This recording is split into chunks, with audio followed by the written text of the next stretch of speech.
જય શ્રી રામ. હું છું કલ્પેશ. ખાસ કરીને આજે મહાકુંભ વિશેની વાત કરવાની છે. પણ આપણે સૌ જાણીએ છીએ કે કુંભ મેળો જે આજે આયોજિત થયેલો છે પ્રયાગરાજમાં, જેને મહાકુંભ કહેવાય છે. તો આજે આ વિડીયો લઈને આવ્યો છું કે શા માટે કુંભ મેળો ભરાય છે, શું છે તેનો ઐતિહાસિક અને કુંભ મેળાનું શું છે મહત્વ. તો ચાલો વિડીયોમાં જોઈએ કે કુંભ મેળાનું શું છે મહત્વ. તો કુંભ મેળાનું હિન્દુ સંસ્કૃતિમાં ખૂબ જ મહત્વ રહેલું છે. ફક્ત આપણે ભારતીયો જ નહીં પણ વિદેશી લોકો પણ કુંભ મેળો નિહાળવા માણવા આવતા હોય છે. એ કુંભ મેળો શું છે, કુંભ મેળાની કહાની. તો મિત્રો, આપણે ઐતિહાસિક દ્રષ્ટિએ જોઈએ કે ધાર્મિક દ્રષ્ટિએ જોઈએ તો આપણે બધાને ખ્યાલ હશે કે સમુદ્ર મંથન થયેલું હતું. સમુદ્ર મંથન વખતે અંદરથી 14 રત્નો, 14 વસ્તુઓ નીકળેલી હતી જુદી જુદી, અલગ અલગ 14, જેમાં હરાહર નામનું, કાલકુટ નામનું જે વિષ નીકળ્યું હતું તે મહાદેવે ધારણ કર્યું હતું. તેની સાથે સાથે અમૃત કળશ નીકળેલો હતો, અને આ અમૃત કળશ એવો હતો કે જેને પીવાથી અમર થઈ જવાતું હતું. એટલે કે દેવો અને દાનવો જે સમુદ્ર મંથન કરી રહ્યા હતા એ બંનેની વચ્ચે અમૃત કળશ મેળવવા માટે યુદ્ધ થાય છે.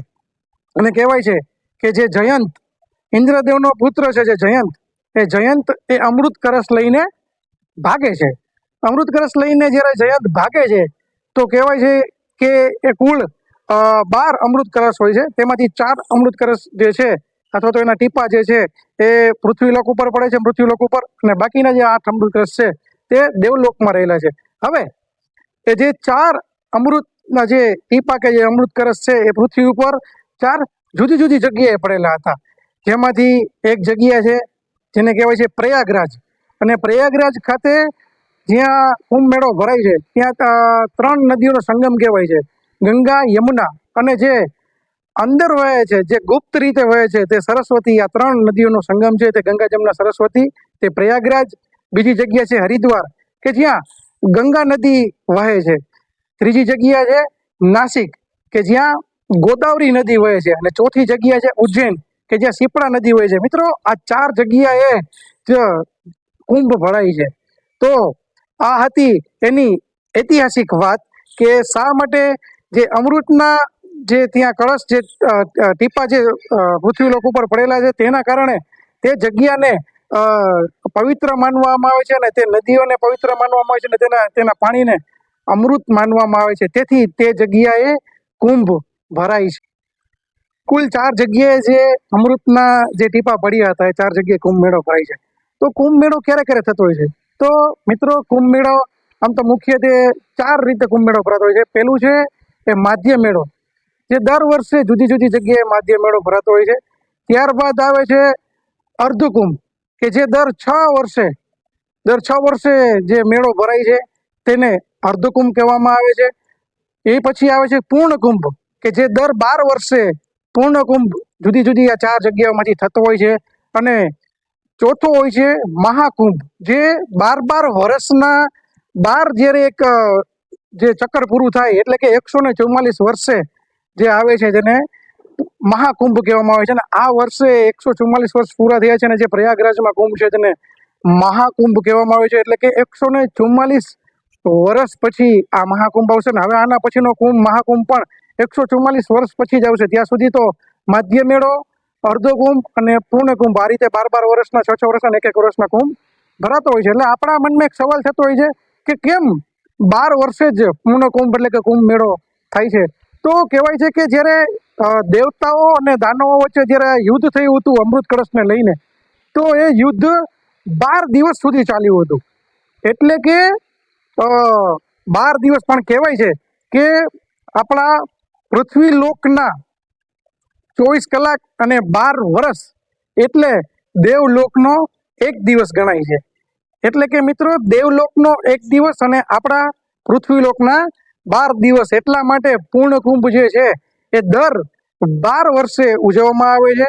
અને ખાસ આપને એમ થતું છે કે કુંભનું શું મહત્વ રહેલું છે? તો કુંભ જે છે, એક તો આપણા સનાતન ધર્મની દ્રષ્ટિએ જોઈએ તો તમામ સાધુ સંતો, નાગા સાધુ, તમામ સાધુ અને તમામ સનાતની લોકો મોટી સંખ્યામાં ત્યાં સ્નાન કરવા આવતા હતા. સ્નાન કરવાનું મહત્વ એટલા માટે રહેલું છે કે જે અમૃતના ટીપા જે નદીમાં પડેલા છે તે નદીમાં સ્નાન કરવાથી કહેવાય છે કે આપણા જન્મના જે પાપ થયેલા હોય છે, આપણાથી મન કર્મ વચનથી જે પાપ થયેલા હોય છે તે પાપ આપણા નાશ પામે છે અને સાથે કહેવાય છે કે આપણા જીવને એટલે કે આપણી આત્માને મોક્ષની પ્રાપ્તિ થાય છે એ સ્નાન કરવાથી. અને કહેવાય છે કે અ, જે સ્નાન કરવાથી અક્ષૌમેઘ યજ્ઞ જે કરવામાં આવે છે જે બધાથી ન થાય તેનું પુણ્ય આપને એ સ્નાન કરવાથી મળે છે. એટલે કે આપણી ધાર્મિક દ્રષ્ટિએ ખૂબ જ મહત્વ રહેલું છે. સાથે સનાતન ધર્મનું બહુ ભવ્ય તહેવાર જે કે 45 દિવસ સુધી 3 મહિના સુધીનો આ મેળો હોતો હોય છે, જેથી કરીને